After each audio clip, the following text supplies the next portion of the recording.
All right, today I'll be talking about auto policy.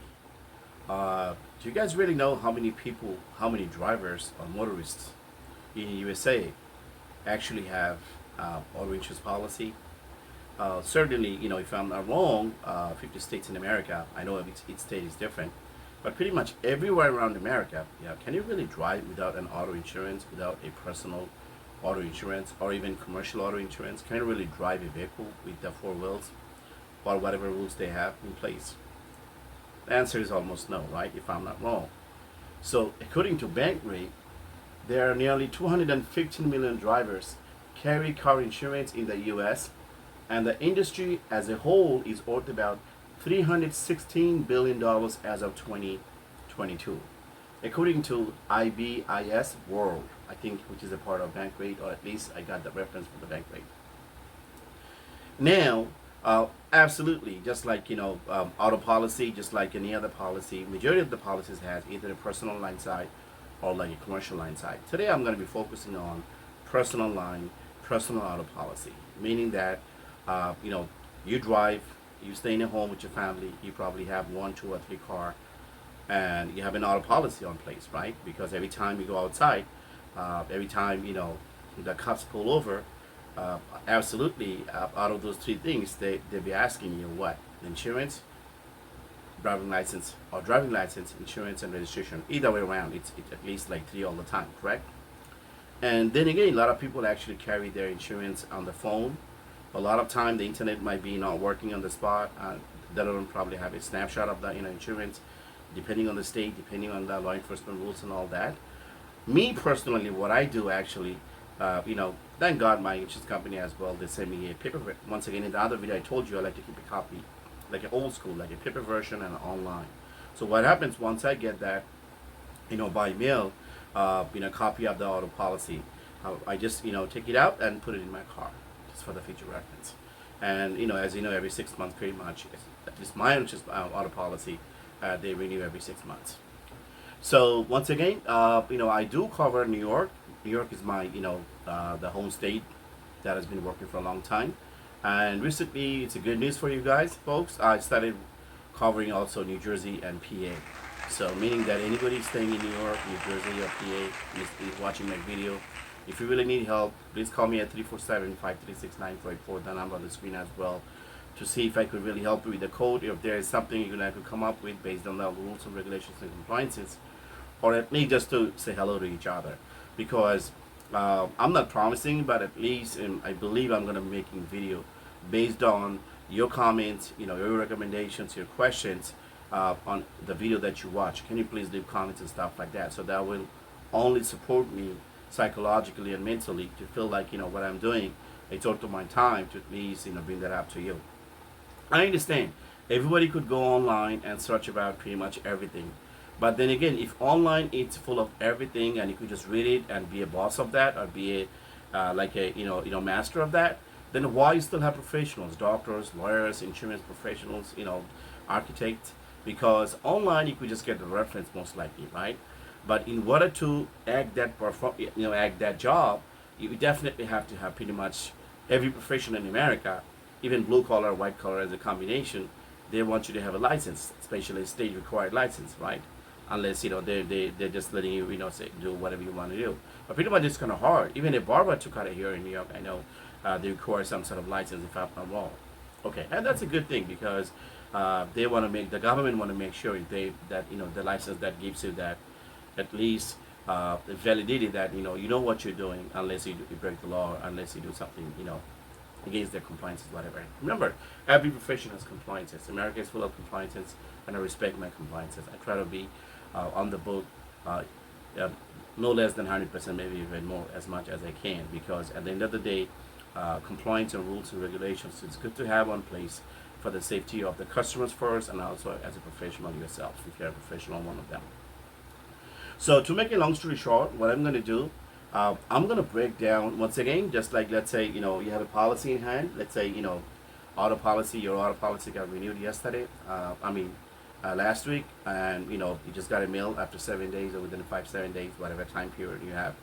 You got that package in your hand. You open that up, And maybe you never actually looked at it, but after watching this video, maybe you want to look at it, what you have, if it's enough, if it's more than enough, or maybe you're missing something. Because at the end of the day, if anything goes south, if you don't have enough coverage, uh, how are you going to take care of that? Who's going to pay for that, right? And that's what insurance comes in play, right? And just mind that, just put that thing in your mind as well. Insurance is basically, you know, just a straight form of indemnification. You know, what it means, if I'm not wrong, meaning that if something goes south within terms and conditions, if the claim is covered, insurance, your coverage is your insurance. If you have insurance in place, that insurance's job is to put you back to the exact spot that you were. If it's possible, maybe 100% or 99, or you know, whatever. It's like basically putting back to where you were at before that incident happened, before that, you know, a rainy day came, or before that accident happened, whatsoever. So basically, if you have an insurance policy, the insurance policy is there as long as you have a valid claim to indemnify you, to try to put you back into the same spot that you had prior that incident happened, or that accident happened, or that fire accident took place, whatever, right? Try to understand that. But a lot of people actually, once again, I know in the old other video I had that say the same thing, like, you know, a lot of people, they think, well, I have an insurance. Well, that don't mean you're covered for everything. Is it really possible to cover every perils like causes of losses? Like in general, once again, perils are like what? Fire, you know, lightning, you know, different things. Like, you know, different policies cover different perils, right? And once again, each policy is different, each company is different, each state is different as well, right? So I'm just trying to give you an idea in general, right? I will try to focus on New York State or New York City. Yeah, New York City. Well, hold on a second. I know for the taxi driver brothers who are watching my video as well for the city of New York, they have to maintain something under the TLC, right? Taxi and Limousine Commission, right?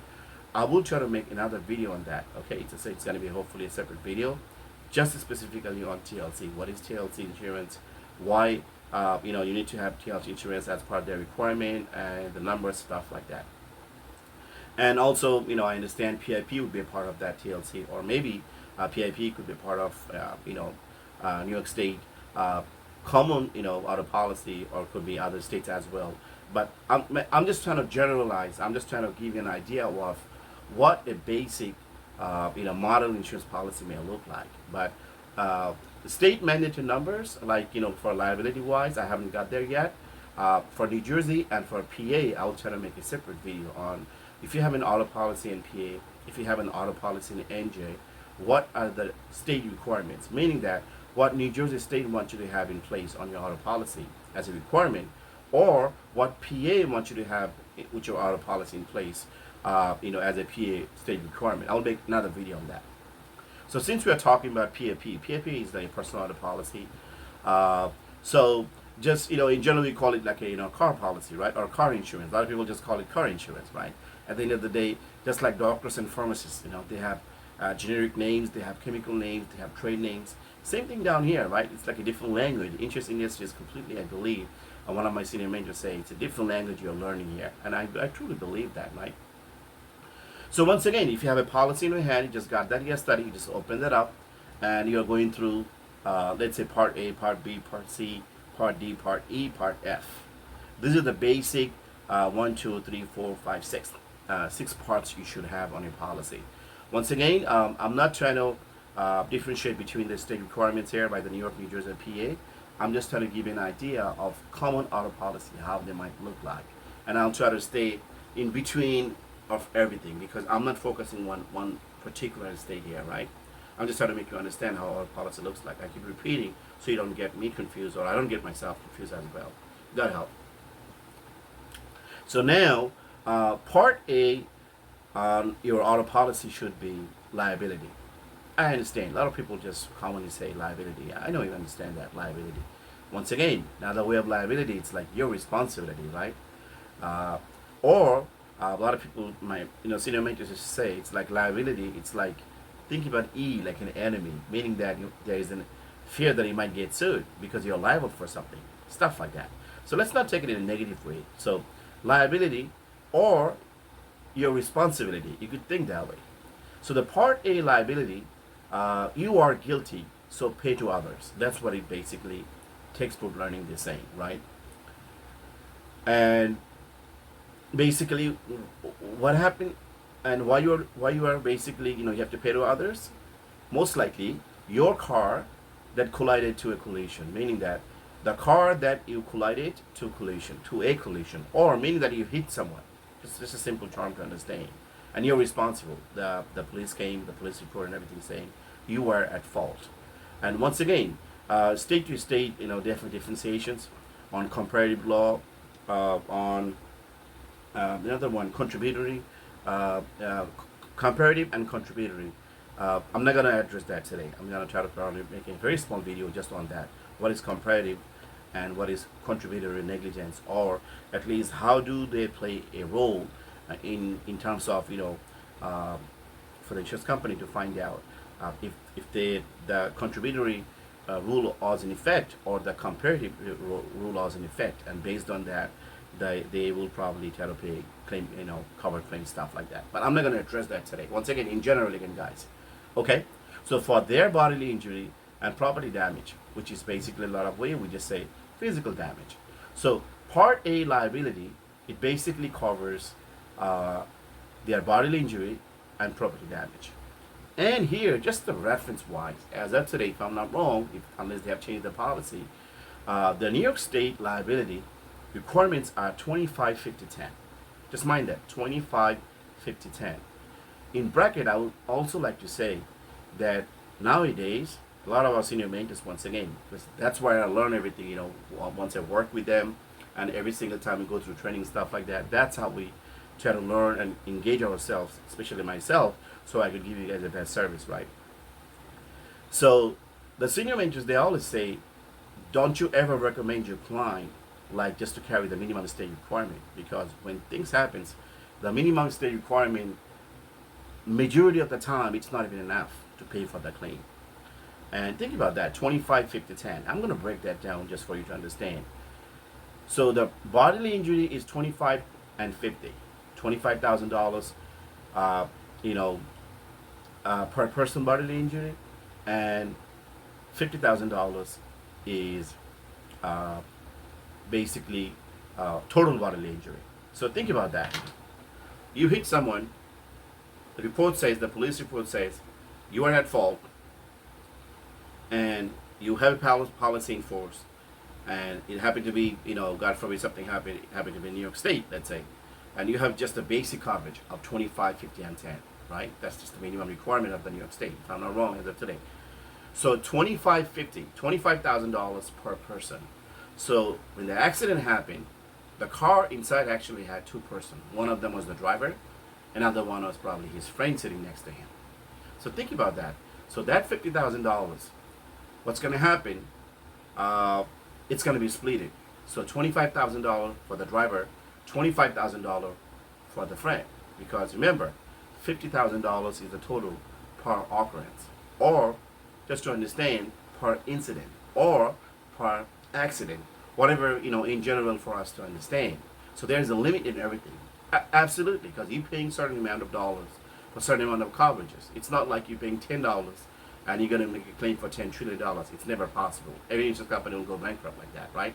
So there'll be a checks and balance. It pretty much makes sense, like how much you're paying for and how much you're getting out of that. And 25, 50, 10. The 10 is basically, it's for the property damage, or like a physical damage. Meaning, you hit that car, you are at fault, and the car had to be, gone to the, auto shop, and the bill came out like $9,920. So once again, per occurrence or per accident or per incident, for us as a whole to understand, per occurrence wise, $10,000 is the limit for property damage. Meaning that the physical damage or property damage below is $9,920, whatever they say, that $10,000 should cover that, right? So it's the 25, 50, 10 per occurrence. For as a whole to understand, for per incident. If I'm not wrong, I'm just saying it. So that's just the New York State.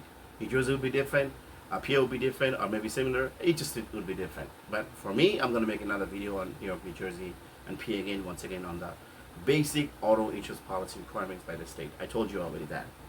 Then I'm going to jump into Part B. It's a medical payments. Part B, medical payments. The question is, I know you already thought about like, so who is going to pay for me? Who is going to pay for my family members probably sitting in the back? Well, part B. Hold on a second. Pay to insured. Insured means you as a driver, and mind it, you are at fault for that scenario. And insured's family member, if inside the car, right? And passengers occupying the car. Those passengers behind you, sitting next to you, it could be a family member. Those passengers could be just, just a regular passenger, just like, you're dropping off somebody, friend, and you just picked up your friend from work and you try to drop him off at his house, stuff like that. It is always on per person, like $50,000 per person limit. So if I'm not wrong, once again, this text basically based on New York State. So if I'm not wrong, maybe it's a New York State requirement as well, or maybe this is just for the sample. That's how we are taught in class. It is always on per person, like $50,000 per person limit. That's what the text says right here. But once again, it might vary for New York State, it might vary for New Jersey, it might vary for PA, and other state as well. Everything, all the numbers we try to play here, unless it's a clear-cut state requirement, I'm saying so, or I'm saying so, these are just the numbers just for us to understand, right? Okay. So once again, part B was medical payments, and medical payments for who? For the insured, the driver yourself, and the insured's family members, if inside the car, and passengers occupying the car. So it could be a family members, or it could be a passenger, it could be a friend, right? That is basically medical payments or med pay. It's part B. Now we're gonna jump into part C. Very important, guys. Part C is basically UM or UIM. UM is basically uninsured motorist, and UIM is underinsured motorist. So think about that. You got into an accident, and regardless who are at fault, the person you got involved with an accident with, or maybe you are at fault, or maybe the other motorist is at fault. But the bottom line, you had insurance, but the other motorist did not have any insurance, or the other motorist had insurance, but that was not enough to cover that cost. Try to understand that. So, just in general, the textbook learning, once again, it says normally pay like $25,000 per person bodily injury, and total of $50,000 of bodily injury. Just a scenario it says right here. Once again, per occurrence, the total number is $50,000, total of bodily injury, and $25,000 per person. So meaning that you are the motorist, you had one family member, one friend. So basically, there is like 3 different persons, right? Once again, the total number, just for the sake of argument, it says right here, $50,000 total bodily injury. So meaning that $25,000 has to be split among you 3. And insurance company actually takes care of that, the claim department. So $25,000, $50,000 to divide by 3, whatever the number would be, or the claim department normally they're in charge. They are the one who takes care of these things. And always it's on per occurrence or per accident or per incident, whatever for us to understand, right?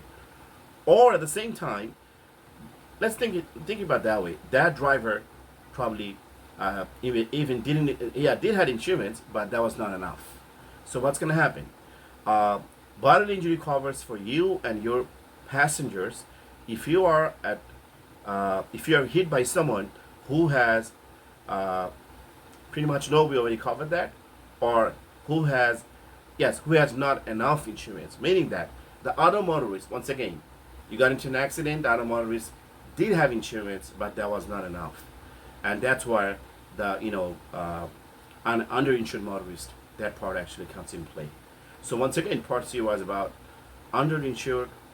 Part C was about uninsured motorist or underinsured motorist. For you and us to understand, in general, they call it UM as an uninsured, or UIM as underinsured motorists. And also it says right here, includes damage to your auto. I'm sorry, I read the wrong line. I apologize. Includes hit and run. Hitting party has to be at fault. So the part C, UM or UIM, also includes hit and run. In that case, the hitting party has to be at fault. That's just the textbook learning right here.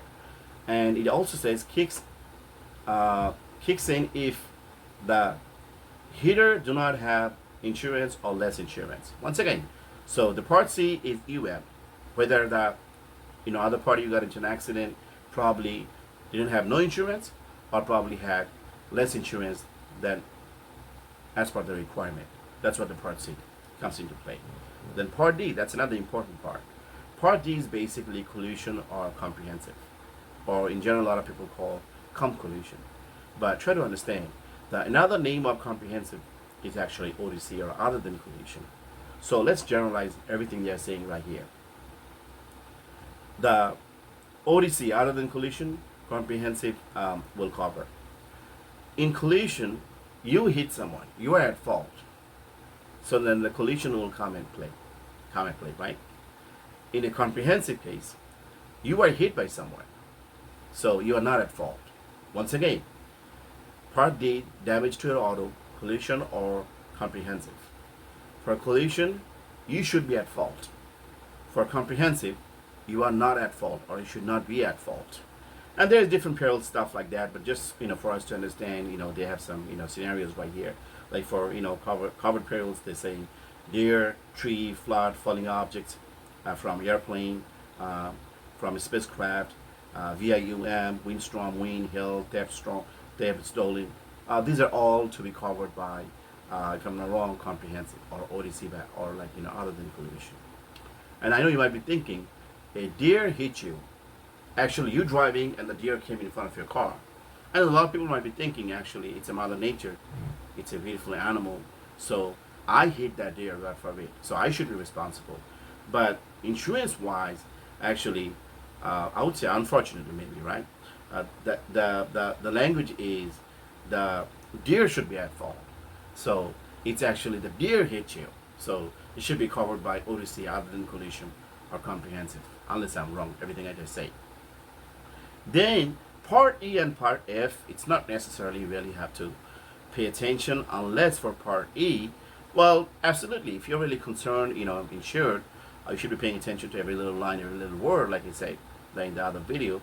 But I just covered the most important part of Part A, Part B, Part C, Part D, and now I will definitely try to focus on Part E a little bit. Your duties as an insured. Well, yes, calling 911 to report an accident. Also call the insurer about, what happened to that accident. Either you hit someone or somebody hit you. So it's very important to call 911.